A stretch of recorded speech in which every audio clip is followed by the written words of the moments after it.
This is really important. Have I told y'all that things are really important?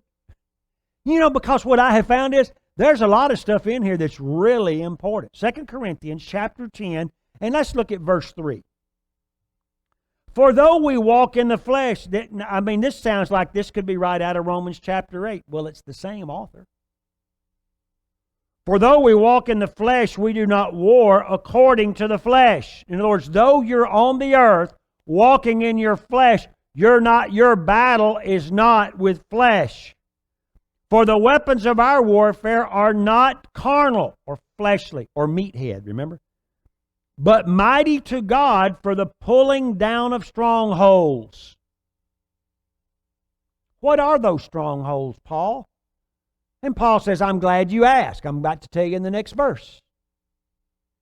Casting down arguments. Now, I have to say, I like the way that the King James Bible words this a little better. King James Bible says, casting down imaginations. Casting down imaginations and every high thing that exalts itself against the knowledge of God, and bringing every thought into captivity to the obedience of Christ. My, if we could just get a hold of it.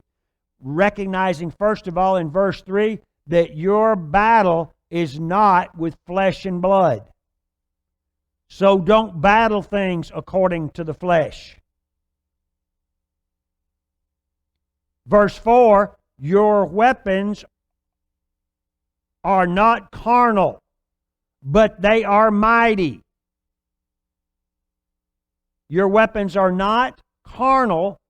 That implies that when you battle things according to the flesh, that's weak. You're battling from a position of weakness in verse 4. But our weapons are mighty.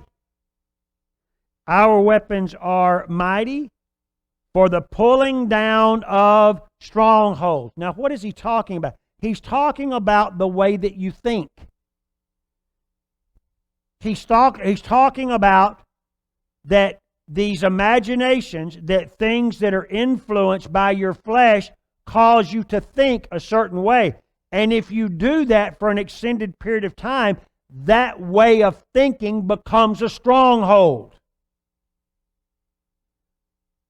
And the Apostle Paul says the way that you have to get rid of that stronghold is by using your weapons, which are spiritual weapons. And so he says in verse 5, the way that you do that is by casting down imaginations. Now, who is it that does the casting down of imaginations? We do. Do you understand that a wild, vile, wicked thought that comes into your mind is not sin?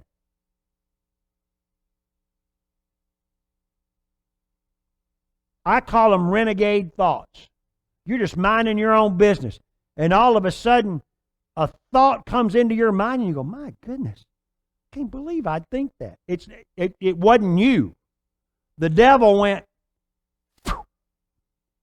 and fired that thing in there, and what he's watching is how you react to it.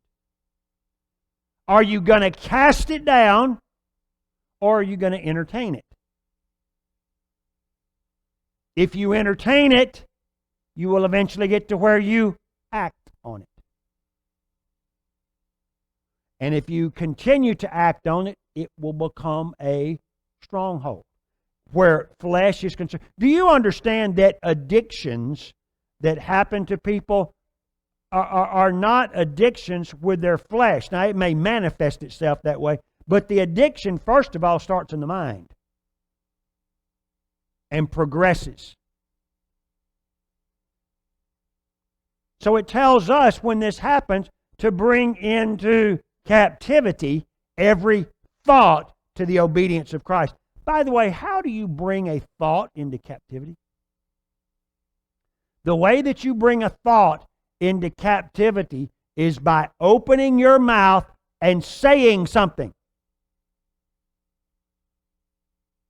I remember years ago, when our children were learning to drive, you know, they've been out driving, and you know, it may be late at night, and they're not home. Now, they had certain times they were supposed to be home, but you know, I'd be minding my own business, and all of a sudden a thought would come to you. And that thought's them, you know, turned over in their vehicle upside down in a ditch somewhere. And that thought would come to you, and then it was like a punch in the gut. Now, where's that coming from? That's coming from the enemy. Well, now, there's a lot of people that I know of that would sit there and fret. And when they finally came walking in the door, they'd be mad. Yeah. You know, Andrew comes walking in the door or something like that, and we jump all up. Where have you been? I can't. And he hadn't done anything wrong. He just, you know, he's home when he's supposed to be, and he, you know, just drove home. But see, if you're not careful, the devil's been messing with you, and you've had him in it. How come you didn't call? I was on my way home. I'm 10 minutes early. Well, you should have called. We were worried sick. I mean, look at your mother. You know, that actually happens. Did we ever do that to you, by the way? No. He'd come in and we go, oh, Andrew's here.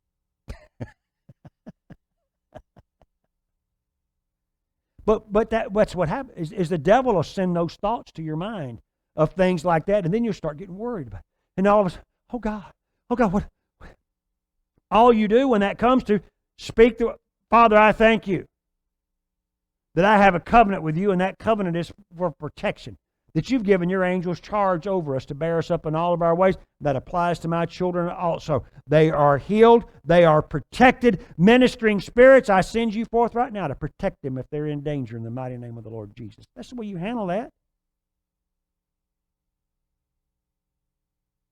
Imagination comes to your mind. A thought comes to your mind.